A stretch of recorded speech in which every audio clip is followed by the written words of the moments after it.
Hello and welcome to the path of study. NCERT geography class 8 की श्रृंखला में हम आज चैप्टर नंबर 4 कृषि को समझेंगे। देखिए, आप सभी को पता है कि कृषि भारतीय अर्थव्यवस्था या भारतीय समाज का आधार माना जाता है और भारत का लगभग 55% जो जनसंख्या है, 55% जो जनसंख्या है वह कृषि कार्यों में संलग्न है, जबकि उनकी आजीविका यानी उनका जो योगदान है राष्ट्रीय आय में वो केवल जो है 20% ही है, यानी कि 20% या उससे भी कम है। तो सबसे ज़्यादा जनसंख्या कृषि में लगी हुई है और कृषि के कार्यों में संलग्न है, किंतु उससे जो आय का अर्जन होता है वो बहुत ही कम है। तो ये हमारे देश की विडंबना है। तो बात करते हैं यहाँ पे एग्रीकल्चर की। एग्रीकल्चर शब्द की उत्पत्ति लैटिन शब्दों एगर या एग्री जिसका अर्थ होता है मृदा और कल्चर जिसका अर्थ होता है कृषि से हुई है। एक प्लांट है या फिर जो खेतों में उगाई जाने वाली फसलें होती हैं उनके जो प्रोडक्ट होते हैं लाइक फ्रूट्स या फिर लीव्स और स्टेम या फिर सीड, ठीक है। तो प्लांट से या फिर फसलों से निकलने वाला जो प्रोडक्ट होता है उसका प्रोडक्शन से लेके कंजम्पशन तक उसके बीच में जो ट्रांसफॉर्मेशन होता है उन फसलों का, उन प्रोडक्ट्स का, तो वो 3 टाइप की एक्टिविटीज़ के थ्रू होता है। तो वो 3 प्रकार की जो प्रक्रियाएं होती हैं, जो एक्टिविटीज़ होती हैं, वो यहाँ पे उनके बारे में बताया गया है कि पहली है प्राइमरी एक्टिविटीज़, दूसरी सेकेंडरी और तीसरी है टर्सरी एक्टिविटीज़। तो पौधों के परिष्कृत उत्पाद तक के रूपांतरण में 3 प्रकार की आर्थिक क्रियाएं उसमें सम्मिलित की जाती हैं, उन्हीं के बारे में बताया गया है। तो जो प्लांट हैं या फसलें होती हैं उनसे जो प्रोडक्ट निकलते हैं वो उन निकालने की जो प्रक्रियाएं होती हैं वो सभी जो है प्राइमरी एक्टिविटीज़ में सम्मिलित की जाती हैं, ठीक है। फॉर एग्जांपल जैसे कि एग्रीकल्चर है, मत्स्य है और जो निकलने वाले जो उत्पाद होते हैं उनका संग्रहण करना, तो ये सभी जो एग्जाम्पल हैं वो प्राइमरी एक्टिविटीज़ के एग्जाम्पल हैं। इसके बाद सेकंड एक्टिविटीज़ होती है उसमें उसके अंतर्गत जो संसाधन होते हैं, संसाधनों के प्रसंस्करण से संबंधित होता है सेकेंडरी एक्टिविटीज़। जैसे कि जो प्रोडक्ट हमने प्राइमरी एक्टिविटीज़ से प्राप्त किए उन्हीं प्रोडक्ट्स का हम जो है किसी उत्पाद में उसका निर्माण करना, जैसे कि जो मैन्युफैक्चरिंग होती हैं like manufacturing of steel, iron, या फिर यहाँ पे लिखा है कि ब्रेड बनाना यानी डबल रोटी बनाना और कपड़ा बुनना। तो ये सभी क्रियाएं जो होती हैं वो सेकेंडरी एक्टिविटीज़ यानी द्वितीय क्रियाओं में शामिल की जाती हैं। तीसरी एक्टिविटीज़ है tertiary activities. So tertiary activities provide support to the primary activities and secondary activities through their services. For example trade and transport and banking और इंश्योरेंस। तो ये सभी जो सेवाएं हैं वो टर्टरी एक्टिविटीज़ के अंतर्गत आती हैं। तो आगे अब कृषि के बारे में बताया गया है, इसको समझ लेते हैं। कृषि एक प्राथमिक क्रिया है जिसमें फलों, फसलों, सब्जियों और फूलों को उगाना, पशुपालन करना, ये सभी एक्टिविटीज़ इसके अंतर्गत शामिल की जाती हैं। तो विश्व में लगभग 50% जो लोग हैं, जो जनसंख्या है, वो एग्रीकल्चर की जो एक्टिविटीज़ हैं उसमें संलग्न है और भारत की लगभग 2/3 जो जनसंख्या है वो कृषि पर निर्भर करती है। अनुकूल स्थलाकृति मृदा और जलवायु कृषि क्रियाकलाप के लिए अनिवार्य है। जिस भूमि पर फसलें उगाई जाती हैं कृषिगत भूमि कहलाती है। तो खेती योग्य जो भूमि होती है उसको कृषिगत भूमि कहते हैं और खेती योग्य जो भूमि होती है वो अलग अलग फैक्टर पर डिपेंड करती है, जैसे कि वहाँ की जो मृदा है वो कैसी है, मृदा जो है वो जो फसल है उस फसल के लिए अनुकूल है या नहीं है, जो वहाँ पे पाई जाने वाली स्थलाकृतियाँ हैं वो उस फसल को उगाने के लिए वहाँ पे अनुकूल हैं या नहीं। आगे यहाँ पे एक मानचित्र के थ्रू बताया गया है कि जो विश्व के विभिन्न प्रदेश हैं वहाँ पे जो है जो फसलें उगाई जा रही हैं तो उनका संकेंद्रण कितना है या किस किस प्रकार से है। तो पूरे विश्व में भूमिगत जो कृषिगत भूमि है उसके बारे में बताया गया है कि यहाँ पे कुछ क्षेत्र प्रदर्शित किए गए हैं, यहाँ पे जो कि कृषि के लिए कितने उपयुक्त हैं उसको प्रदर्शित किया गया है।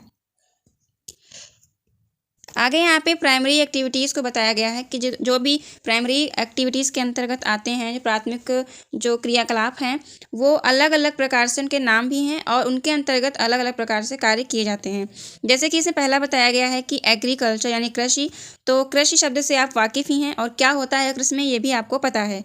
तो इसके अंतर्गत क्या होता है कि जो कृषि की जो मृदा होती है उसकी जुताई की जाती है, उसमें फसलों का उगना या फिर इसमें फसलें उगाई जाती हैं, या फिर जो पशुपालन का विज्ञान है या जो कला है वो भी खेती के अंतर्गत सम्मिलित किया जाता है। नेक्स्ट है सेरीकल्चर अर्थात रेशम उत्पादन। तो रेशम के कीटों का वाणिज्यिक पालन यह कृषक की आय में पूरक हो सकता है। तो कृषि के साथ साथ अगर रेशम उत्पादन किया जाए यानी रेशम के कीटों को पाला जाए तो उससे प्राप्त होने वाला जो प्रोडक्ट है, जो रेशम जो प्राप्त होता है, वो भी कृषक की आय यानी जो किसान है उनकी आय को पूरा करने में सहायता कर सकता है। नेक्स्ट है पिसीकल्चर अर्थात मत्स्य पालन। तो इसके अंतर्गत जो तालाब हैं या पोखर हैं उसमें जो है मछलियों को पाला जाता है।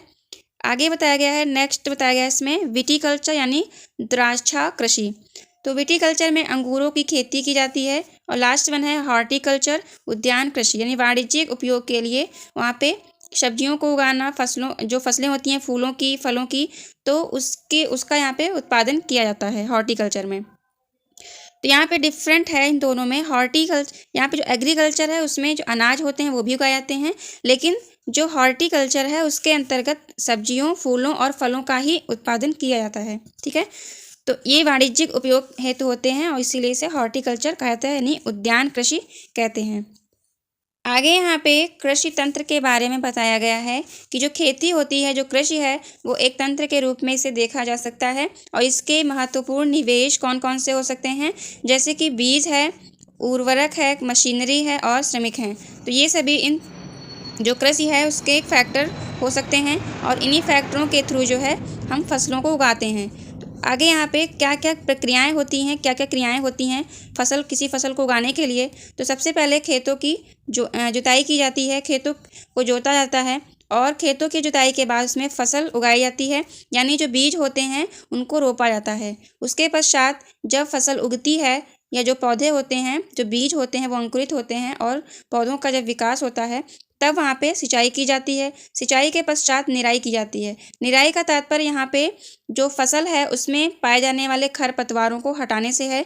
तो वहाँ पे जो खरपतवार होते हैं, जो अनावश्यक पेड़ भी साथ में उगाते हैं, पौधे उगते हैं, उनको फसल से हटाया जाता है, यानी खेतों से उसको हटाते हैं। तो इसी क्रिया को निराई कहा जाता है। और इसके बाद है कटाई। तो जब फसल परिपक्व हो जाती है यानी उसको काटने योग्य हो जाती है तो उस फसल को खेतों से काटा जाता है।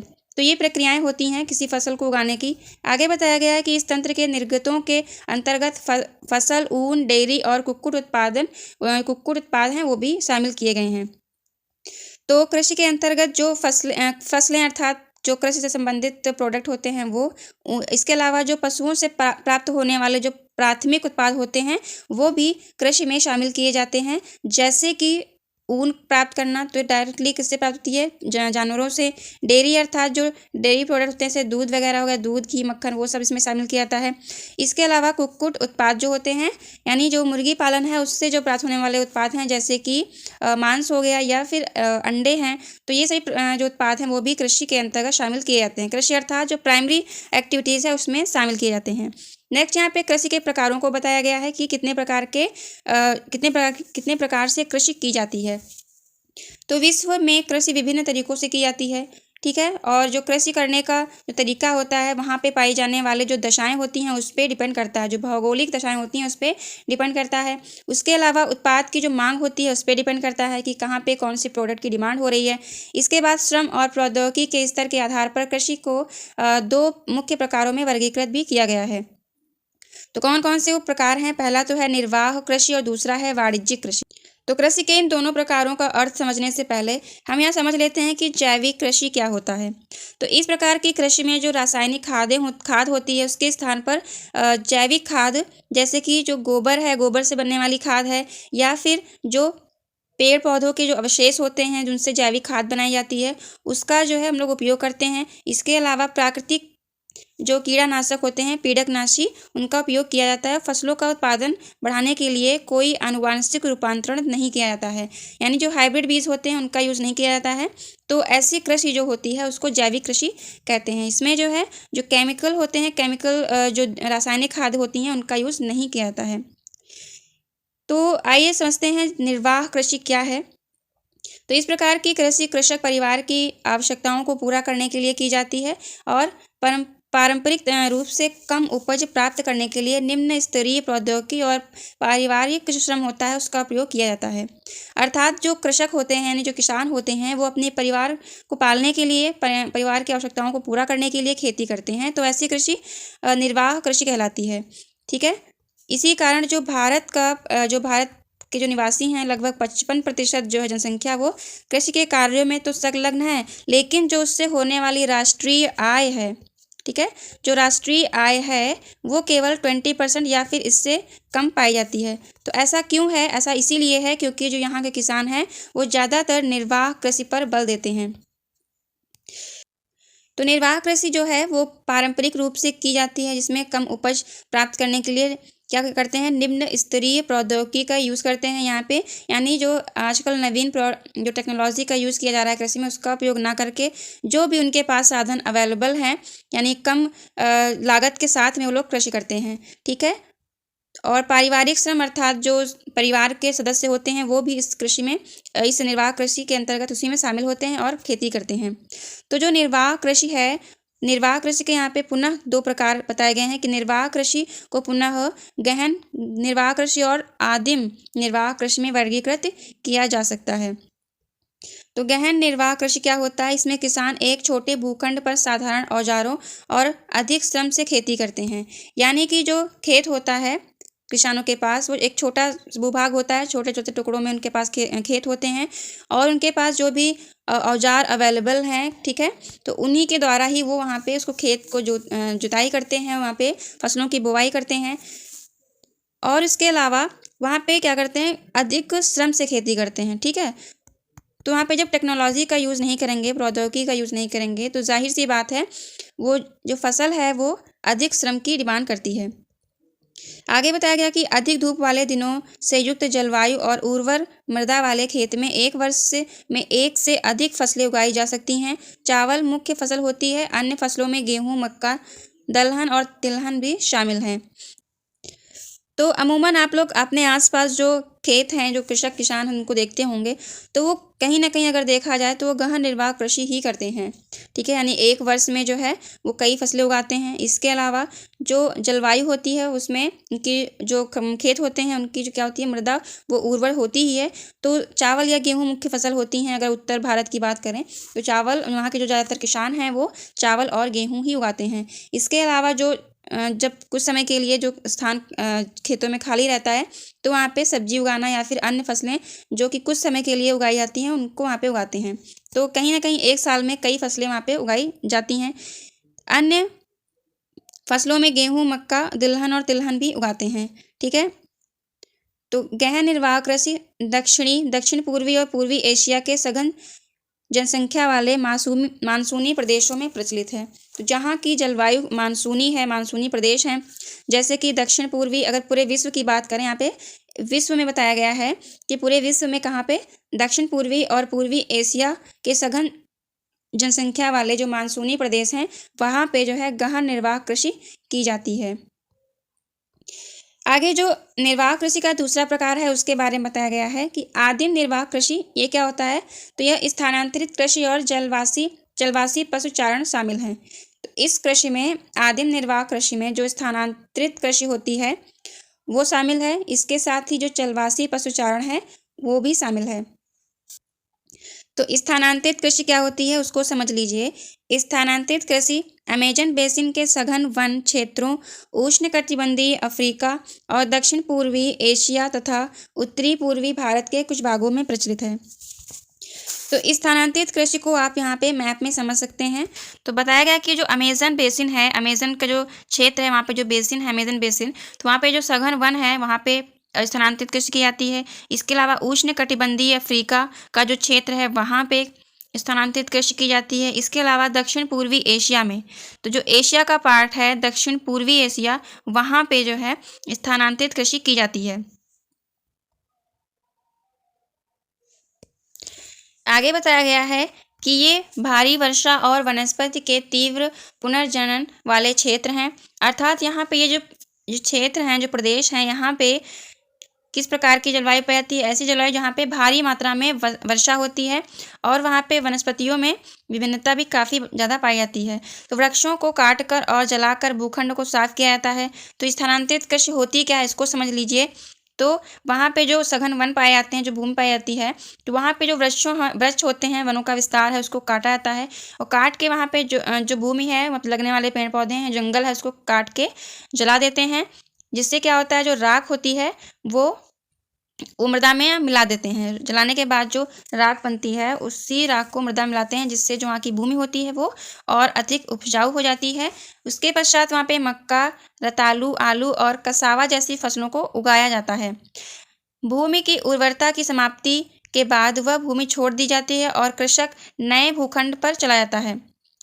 तो जब कुछ वर्षों तक वहाँ पे जो स्थानांतरित कृषि वाले क्षेत्र हैं वहाँ पे वो लोग कृषि करते हैं, और कृषि करने के पश्चात जब वहाँ की जो भूमि है उसकी उर्वरता नष्ट हो जाती है या कम हो जाती है, तो उस भूखंड को छोड़ देते हैं और दूसरी जगह पे पुनः जो है वनों को काट कर जलाकर वहाँ पे पुनः खेती करते हैं। तो इस प्रकार की जो खेती है उसको स्थानांतरित कृषि या कर्तन और दहन कृषि कहा जाता है। कर्तन अर्थात काटना और दहन अर्थात जलाना। ठीक है, तो ये हो गई स्थानांतरित कृषि। उसके बाद नेक्स्ट थी जलवासी पशुचारण। तो ये जो होते हैं वो सहारा के अर्ध शुष्क और शुष्क प्रदेशों में, मध्य एशिया और भारत के कुछ भागों में जैसे कि राजस्थान और जम्मू कश्मीर में प्रचलित है। ठीक है, तो यहाँ पे मैप में समझिए कि ये जो चलवासी पशुचारण होता है ये कहाँ पे होता है। हमने भी बताया कि जो सहारा के जो शुष्क क्षेत्र हैं, अर्ध शुष्क क्षेत्र हैं, शुष्क क्षेत्र हैं, वहाँ पे इस प्रकार के पशुचारण, चलवासी पशुचारण पाए जाते हैं। इसके अलावा मध्य एशिया में जो है पाए जाते हैं, और भारत के कुछ भागों जैसे कि जम्मू कश्मीर और राजस्थान में भी चलवासी पशुचारण को देखा जा सकता है। तो इसमें क्या होता है, तो इस प्रकार की कृषि में पशुचारण अपने पशुओं के साथ चारे और पानी के लिए एक स्थान से दूसरे स्थान पर निश्चित मार्गों में घूमते हैं, और इस प्रकार की गतिविधि जलवायविक बाधाओं और भूभाग की प्रतिक्रिया स्वरूप उत्पन्न होती है। अर्थात जो जलवायविक बाधाएं होती हैं और प्रतिक्रिया स्वरूप उत्पन्न होते हैं। जो वहाँ पे जलवायु पाई जाती है, मान लीजिए कि जब ग्रीष्म ऋतु का मौसम होता है, तो हालांकि वैसे भी ये शुष्क प्रदेश हैं, तो जब ग्रीष्म ऋतु का मौसम आएगा तो वहाँ पे और भी ज़्यादा सूखे की स्थिति होगी। इसी कारण जो वहाँ पे रहने वाले निवासी होते हैं, जो चरवाहे होते हैं, वो अपने पशुओं को किसी दूसरे स्थान पे लेके जाते हैं ताकि वो उन्हें पानी, उनके खाने पीने की व्यवस्था वहाँ पे कर सकें। ठीक है, तो वही बताया गया है कि जलवायुविक बाधाओं और भूभाग की जो प्रतिक्रिया होती है उसी के स्वरूप चलवासी पशुचारण की जो गतिविधि है वो संपन्न होती है। पशुचारक मुख्यतः भेड़, ऊंट, मवेशी, याक और बकरियां पालते हैं। ये पशुचारकों और उनके परिवारों के लिए दूध, मांस, ऊन, खाल और अन्य उत्पाद उपलब्ध कराते हैं। ठीक है, तो चूंकि ये भी कृषि के अंतर्गत ही आता है क्योंकि प्राइमरी एक्टिविटी है। ठीक है, इसीलिए तो ये हो गया चलवासी पशुचारण। उसके बाद है वाणिज्यिक कृषि। तो हमने दो प्रकार की कृषियों को पढ़ा था, एक तो निर्वाह कृषि हो गई। ठीक है, निर्वाह कृषि के हमने दो प्रकार समझे। अब अगला प्रकार है कृषि का, वो है वाणिज्यिक कृषि। इसको समझ लीजिए क्या होता है वाणिज्यिक कृषि।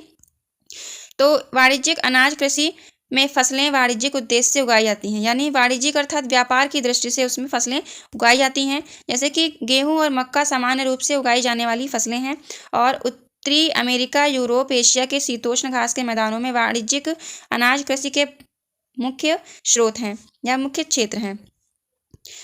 तो यहाँ पे बताया गया है वाणिज्यिक कृषि के बारे में। वहाँ के जो विस्तार है वाणिज्यिक कृषि का वो कहाँ कहाँ देखने को मिलता है, आप इस मैप में समझ लीजिए।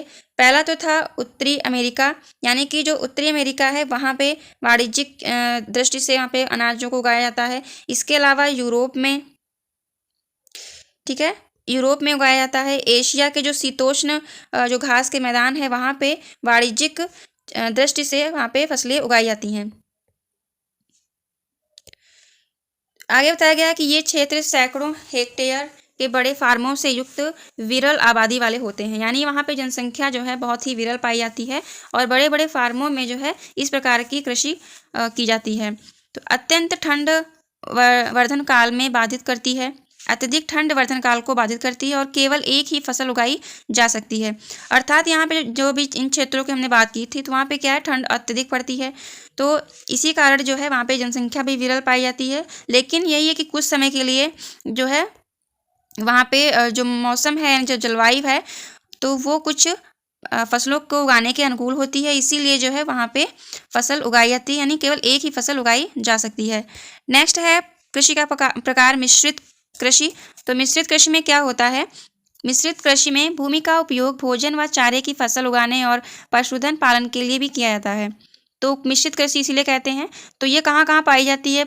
यह यूरोप, पूर्वी संयुक्त राज्य अमेरिका, अर्जेंटीना, दक्षिण पूर्वी ऑस्ट्रेलिया, न्यूजीलैंड और दक्षिण अफ्रीका में प्रचलित है। ठीक है, तो मिश्रित कृषि का विस्तार यहाँ पे आप समझ लीजिए।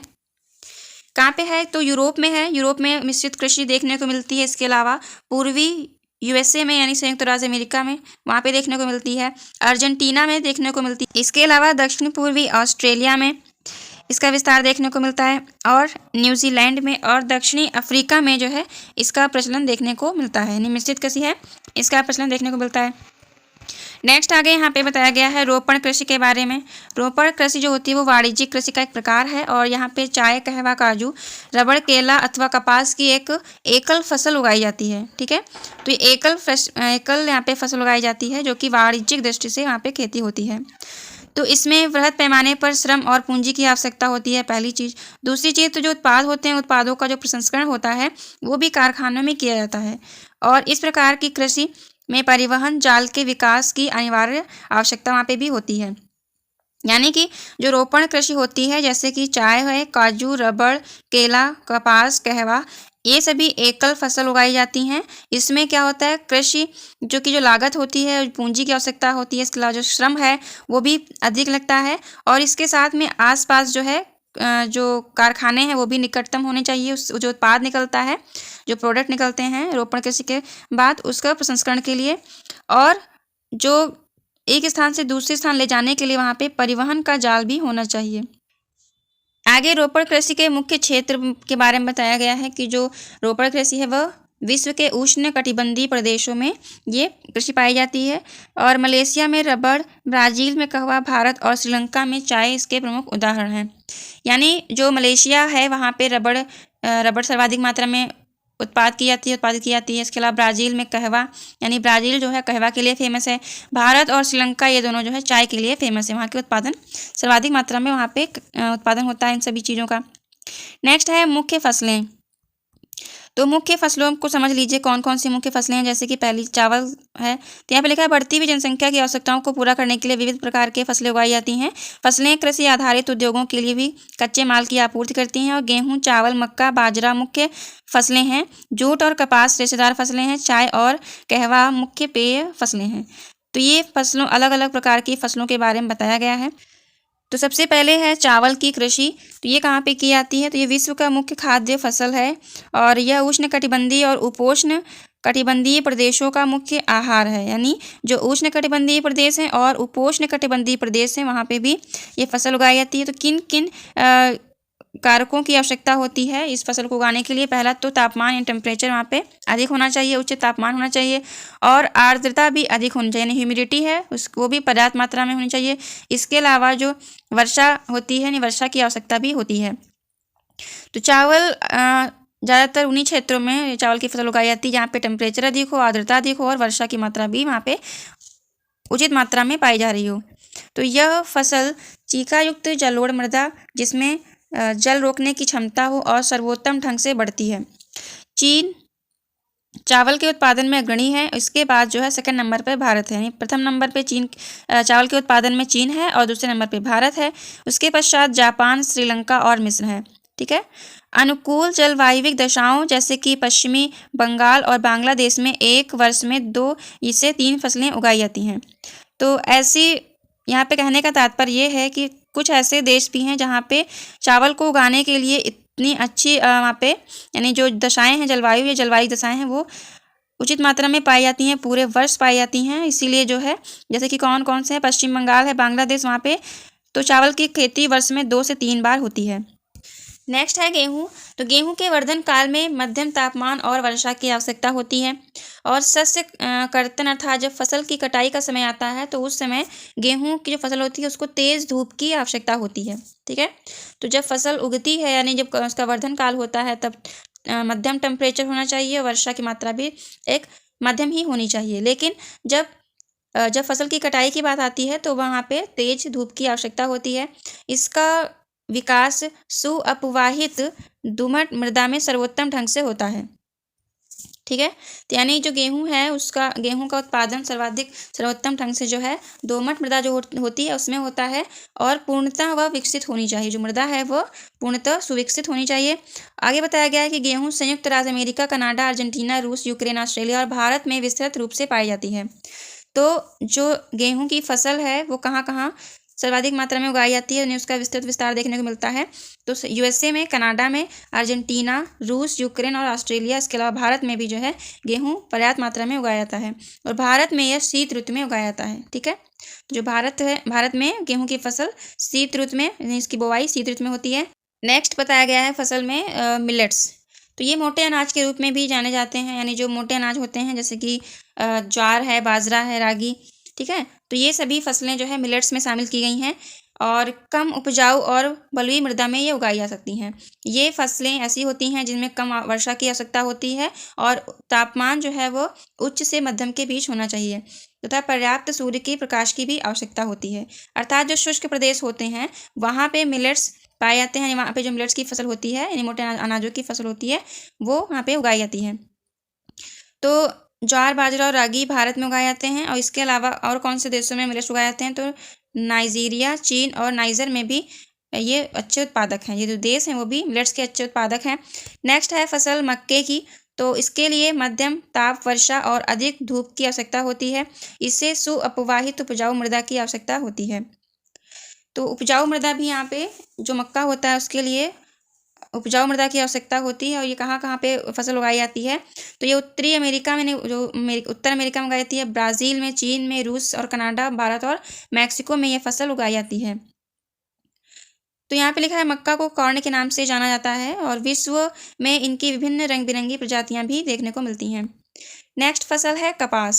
ठीक है। कपास यानी कॉटन। तो इसकी वृद्धि के लिए उच्च तापमान, हल्की वर्षा और 200 से 210 पाला रहित दिन और तेज चमकीली धूप की आवश्यकता होती है। अर्थात 200 दिन यानी 200 दिवस या दिन या फिर 210 दिन। ठीक है। इसके बीच में इतने दिन होने चाहिए जो कि पाला रहित होने चाहिए, अर्थात जो वहाँ पे पाला नहीं पड़ रहा हो, तो ऐसे दिन चाहिए। और जहाँ पे जो धूप होगी वो भी तेज और चमकीली धूप की आवश्यकता होती है। ये काली और जलोढ़ मृदा में सर्वोत्तम ढंग से उगाई जाती हैं। इसके साथ ही कहाँ कहाँ पे उगाई जाती हैं उनके देशों के नाम दिए गए हैं। चीन, संयुक्त राज्य अमेरिका, भारत, पाकिस्तान, ब्राज़ील, मिस्र कपास के अग्रणी उत्पादक देश हैं, और ये सूती वस्त्र के उद्योग के लिए बहुत ही अच्छा या उत्तम कच्चा माल है। ठीक है। तो ये हो गया कपास के बारे में। नेक्स्ट है पटसन, और फिर है कॉफ़ी, फिर चाय है। तो पटसन क्या होता है? पटसन इसको सुनहरा रेशा भी कहा जाता है। पटसन को सुनहरा रेशा भी कहा जाता है, और यह जलोढ़ मृदा में अच्छे ढंग से विकसित होती है, और इसे उच्च तापमान, भारी वर्षा और आर्द्र जलवायु की आवश्यकता होती है। यानी यहाँ पे तापमान जो है अधिक होना चाहिए, वर्षा की मात्रा भी काफ़ी हो, और वहाँ पे जो जलवायु है उसमें ह्यूमिडिटी यानी आर्द्रता भी काफ़ी होनी चाहिए। यह फसल उष्णकटिबंधीय क्षेत्रों में उगाई जाती है, और भारत और बांग्लादेश पटसन के अग्रणी उत्पादक देश हैं। नेक्स्ट फसल है कॉफ़ी। तो इसके लिए गर्म और आर्द्र जलवायु और दोमट मृदा की आवश्यकता होती है, और इस फसल की वृद्धि के लिए पर्वतीय ढाल अधिक उपयुक्त होती है। यानी जो हिली रीजन्स होते हैं, पर्वतीय ढाल वाले क्षेत्र होते हैं, वहाँ पे जो है कॉफ़ी की खेती करना उपयुक्त होता है। और ब्राज़ील जो है कॉफ़ी के उत्पादन में अग्रणीय देश है। यानी कि जो ब्राज़ील है वो जो कॉफ़ी है, कॉफ़ी के कृषि के लिए फेमस है। और इसके अलावा जो है कोलंबिया और भारत में भी कॉफ़ी की खेती की जाती है। नेक्स्ट है चाय। तो चाय के बागानों में उगाई जाने वाली ये पेय फसल है, और इसकी कोमल पत्तियों की वृद्धि के लिए ठंडी जलवायु और वर्ष भर समवितरित उच्च वर्षा की आवश्यकता होती है। अर्थात जो चाय है, चाय की फसल अर्थात जो उनकी पत्तियां होती हैं उनको विकसित यानी वृद्धि के लिए जलवायु ठंडी होनी चाहिए, और वर्ष भर लगातार वहाँ पे वर्षा भी होती रहे। इसके लिए सुअपवाहित दोमट मृदा, मंद ढाल की आवश्यकता होती है, और पत्तियों को चुनने के लिए अधिक संख्या में श्रमिकों की आवश्यकता भी होती है। ठीक है। नेक्स्ट आगे बताया गया है कृषि का विकास के बारे में, तो इसको समझ लीजिए। यहाँ पे लिखा है कि क्या आप जानते हैं खाद्य सुरक्षा तभी बनी रहती है जब सभी व्यक्तियों की क्रियाशील और स्वस्थ जीवन जीने के लिए आहार की आवश्यकता होती है। प्राथमिकता के आधार पर हर समय पर्याप्त, सुरक्षित और पौष्टिक खाद्य पदार्थ की सुविधा उपलब्ध हो। तभी जो है खाद्य की सुरक्षा और व्यक्ति का जो स्वास्थ्य है वो सुरक्षित रहेगा।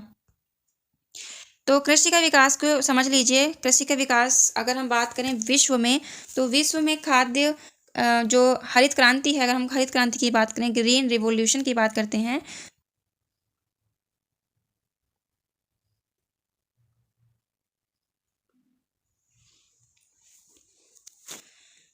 तो कृषि के विकास को समझने से पहले हम ये समझ लेते हैं, ये जान लेते हैं कि विश्व में जो हरित क्रांति हुई थी यानी ग्रीन रिवॉल्यूशन, तो वो विश्व में हरित क्रांति के जनक कौन है विश्व में अगर देखा जाए। उसके बाद हम भारत के जो फादर ऑफ ग्रीन रिवॉल्यूशन है उनको जानेंगे। तो विश्व में कौन है? नॉर्मन अर्नेस्ट बोरलॉग हैं, जो कि उन्होंने 1914 में, ठीक है, 1914 में उन्होंने एक गेहूं की फसल के उत्पादन किया था। मैक्सिको में किया था, और उनके साथ में कुछ अन्य सहयोगी भी शामिल थे, जिसके लिए उन्हें जो है नोबेल प्राइज़ से भी नवाजा गया था। और उसके पश्चात जो इंडिया में यानी भारत में जो फादर ऑफ ग्रीन रिवॉल्यूशन हुए थे वो हुए थे एम.एस. स्वामीनाथन, ठीक है। तो एम.एस. स्वामीनाथन को भारत में हरित क्रांति के जनक के रूप में जाना जाता है, और विश्व में नॉर्मन अर्नेस्ट बोरलॉग को विश्व में ग्रीन रिवॉल्यूशन यानी कि फादर ऑफ ग्रीन रिवॉल्यूशन, हरित क्रांति के जनक माना जाता है। तो आइए अब समझ लेते हैं कृषि का विकास को। तो कृषि विकास का संबंध बढ़ती जनसंख्या की बढ़ती मांग को पूरा करने के लिए कृषि के उत्पादों को बढ़ाने की दिशा में किए गए प्रयासों से है। यानी कि जो डिमांड हो रही है जनसंख्या के द्वारा, जो बढ़ती डिमांड है उसको पूरा करने के जो किए गए प्रयास हैं कृषि के क्षेत्र में, वही जो है प्रयास जिस दिशा में किए जा रहे हैं उसी को बोलते हैं कृषि का विकास।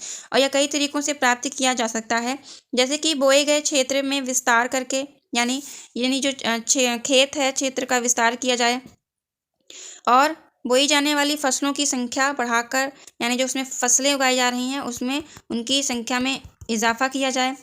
और इसके साथ ही जो फसलें उग रही हैं उसमें जो उत्पादन हो रहा है उत्पादन को भी साथ में बढ़ाया जाए। सिंचाई सुविधाओं में सुधार करके उर्वरकों और उच्च उपज देने वाले बीजों का प्रयोग करके कृषि का मशीनीकरण भी कृषि के विकास के एक अन्य पहलू हैं। यानी कि जो कृषि का विकास है वो किन किन बातों पर डिपेंड करता है। पहली चीज़ तो जो क्षेत्र है, खेत है, उसका विस्तार किया जाए। दूसरी चीज़ जो बोई जाने वाली फसलें हैं उसमें इजाफा किया जाए, मतलब ज़्यादा से ज़्यादा फसलें उगाई जाएं। और सिंचाई सुविधाओं में भी सुधार किया जाए। उर्वरक और जो उच्च उपज उत्पन्न करने वाले जो बीज होते हैं उनका उपयोग किया जाए। और इसके साथ ही जो मशीनीकरण है यानी जो प्रौद्योगिकी है, टेक्नोलॉजी है, उसका भी यूज़ जो है किया जाए इसमें। इसके द्वारा जो है कृषि का विकास होगा। और कृषि के विकास के चरम लक्ष्य जो है वो ये है कि खाद्य सुरक्षा को बढ़ाना, ठीक है। तो इसका उद्देश्य क्या है? जो कृषि हम विकास कर रहे हैं, कृषि का विकास हो रहा है, उसका मेन उद्देश्य तो यही है ना कि जो खाद्य है वो खाद्य सुरक्षा को हम बना सकें, खाद्य सुरक्षा को बढ़ा सकें। आगे बताया गया कि कृषि का विकास विश्व के विभिन्न भागों में विभिन्न गतियों से हुआ है। अधिक जनसंख्या वाले विकासशील देश अधिकतर गहन कृषि करते हैं, यानी कि जो अधिक जनसंख्या वाले देश हैं, जैसे विकासशील देश हैं, वो गहन कृषि पर निर्भर है। गहन कृषि पर ज़्यादातर वो ध्यान देते हैं, जहाँ छोटी जोतों वाले सामान्य जीविकोपार्जन के लिए फसलें उगाई जाती हैं, और बड़ी जोतों वाणिज्यिक कृषि के लिए अधिक उपयुक्त होती हैं। जैसे कि संयुक्त राज्य अमेरिका, कनाडा, ऑस्ट्रेलिया में जो कृषि की जाती है वो बड़ी जोतों पे की जाती है, अर्थात वहाँ पे वाणिज्यिक कृषि की जाती है। जबकि भारत जैसे देशों में छोटे छोटे जोतें होती हैं, यानी कि जो कृषक होते हैं वो अपने छोटे छोटे खेतों में खेती करते हैं, जिससे वहाँ पे जो खेती होती है वो गहन कृषि कहलाती है। आगे यहाँ पे अर्थात दो देशों के खेतों की बात यहाँ पे की गई है। तो एक तो है विकासशील देश अर्थात भारत को लिया गया है, और दूसरा विकसित देश अर्थात जो यूएस है, वहाँ की कृषि को, वहाँ के जो फार्म है यानी उसके जो खेत हैं उनको एग्जाम्पल के थ्रू यहाँ पे लेके समझाया गया है कि छोटे यानी विकासशील देशों और जो विकसित देश हैं उनके बीच होने वाली कृषि के बीच क्या डिफरेंस है, ठीक है। तो इसे आप पढ़ लीजिएगा। आगे यहाँ पे एक्सरसाइज को देख लेते हैं। ये पहला है कि उद्यान कृषि का अर्थ। उद्यान कृषि का क्या अर्थ होता है? ऐसी कृषि जहाँ पे फलों और सब्जियों की फसल जो है उगाई जाती है, उसे उद्यान कृषि यानी हॉर्टिकल्चर कहते हैं। नेक्स्ट है सुनहरा रेशा से अभिप्राय क्या है? तो सुनहरा रेशा किसे कहा जाता है? पटसन को कहा जाता है। और कॉफ़ी का प्रमुख उत्पादक कौन है? तो वो है ब्राज़ील, ठीक है। तो ये था हमारा आज का वीडियो। आई होप आपको अच्छे से समझ में आया होगा और हम आशा करते हैं कि आप इस वीडियो को लाइक और शेयर करना नहीं भूलेंगे। एनसीईआरटी की श्रृंखला से जुड़ने के लिए हमारे चैनल को सब्सक्राइब कर लीजिए, जिससे वीडियो अपलोड करते ही नोटिफिकेशन आपको मिल सके। और अगर इस वीडियो की PDF आपको चाहिए तो हमारे टेलीग्राम चैनल का लिंक डिस्क्रिप्शन बॉक्स में दिया गया है, वहाँ पर आप जाके इस वीडियो को डाउनलोड कर सकते हैं। Thank you for watching. जय हिंद।